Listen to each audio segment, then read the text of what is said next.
If you're just starting your running journey, then you're in the right place. I've got 10 top tips to help all of you beginner runners out there. These are all really easy to do without needing to worry about any of that scary sciencey stuff like tracking your VO2 max or your heart rate. Whatever your reasons to start running, these tips are going to help you get off your butt and to get started. So on that note, let's jump straight in.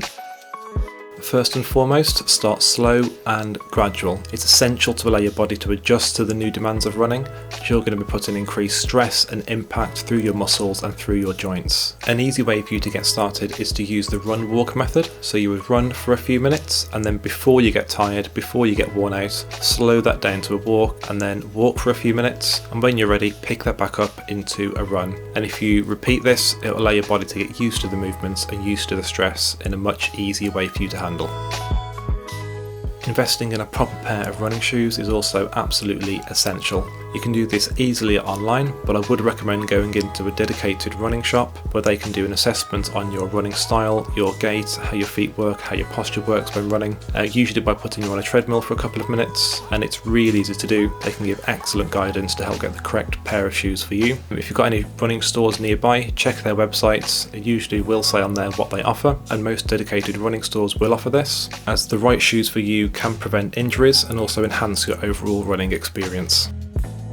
When you do go for a run, always make sure to start with a warm-up. This will help get your joints and your muscles ready for the run ahead. And likewise, when you finish the run, make sure to do a cool down to help relax your muscles, bring your heart rate back down, and help that recovery process begin. An easy way to do this is to start your run with a walk. Walk for a few minutes and then bring this up into a very slow jog. And whilst you're here, you can do some dynamic stretching, you can do some knee raises, you can bring your heels to your bum, any other stretches you might like to do. And then once you've been at this jogging pace for a short while, pick it up into your normal running pace and continue your run as you would do normally. When your run's coming to an end, for the cool down process, again slow down to that slow jogging pace before slowing down into a walk. And having these few minutes at the end and the start will really help your body build up to start with and then have a recovery.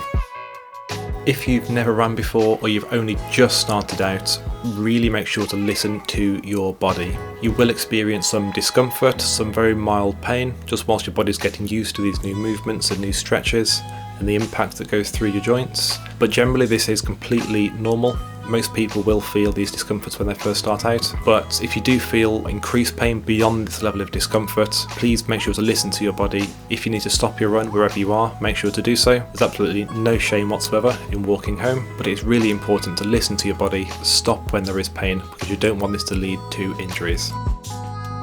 Not everybody wants or needs a goal, but if you were to set something for yourself which is achievable and it is manageable, then this is really going to help your motivation as you're going forth in your running journey. So some examples might be a specific distance, such as achieving a 5k or a 10k. Otherwise you might be focused on time, and maybe you want to run for half an hour without stopping, maybe even a full hour without stopping. Whatever you choose to do, just have some idea in your mind of where you want to be, and then focusing on this is a great way to keep yourself motivated.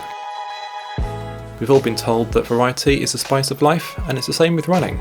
If you keep your running routine the same by doing the same routes, the same speed, the same distance, the same everything day in, day out, you will get bored. The best thing to do here is to mix up your runs, do a different route each day. Even if you do the same route in reverse, it makes a big difference. Try playing with different speeds or throwing other aspects in there, such as doing some hill sprints if you're feeling really adventurous, or just some quicker pace parts and then slowing back down to a slower pace. Try anything you can just to keep that motivation high and to keep yourself from getting bored. By mixing up your routes and what you might be doing whilst on your run, it'll keep things interesting for you and keep that motivation high. Taking water breaks is an easy way to get that short rest that you probably most desperately need at some point in your run, and also hydration is incredibly important, especially in the summer months when it's really hot, or even on longer runs when you're out for a longer period of time. You can get a variety of different running bottles that you could carry or strap to a belt. I've got one that I have on a belt, and if I'm ever out on a warm day or a long run, I always make sure to take it with me, no matter what time of the year it is. I just like having water with me. If you're serious about running and you really want to improve your fitness, this is probably the most important tip on this list, and that is consistency. This doesn't mean that you have to run every day, it means to establish a proper running routine. So you might be running 2 or 3 times a week, but make sure you consistently do that 2 or 3 times a week, every week, because by skipping a week or 2 weeks, you will really notice that when you go back out again, and you will feel exhausted. So this one is really key if you want to just improve your performance, improve your fitness. If you can stay consistent, you will really notice the results very quickly.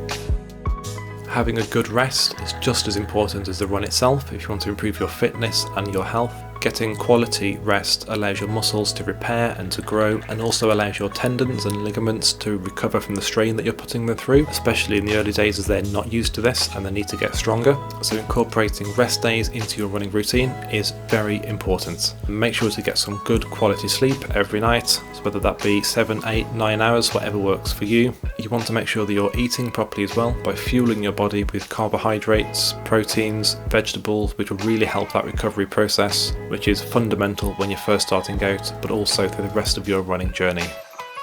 And last but not least is to look at joining a running community. So whether this be a real life running club that you might have nearby, or even an online community such as some Reddit groups or Facebook groups. Being a part of a community like this, it can really help build you as a runner and offer a great support system as you progress. And there you have it, that's my top 10 tips to help you as a beginner runner get started on your running journey. I hope these are really helpful for you. If there's anything you'd like to hear more about, please drop me a comment below, and good luck with your run, and I'll speak to you soon.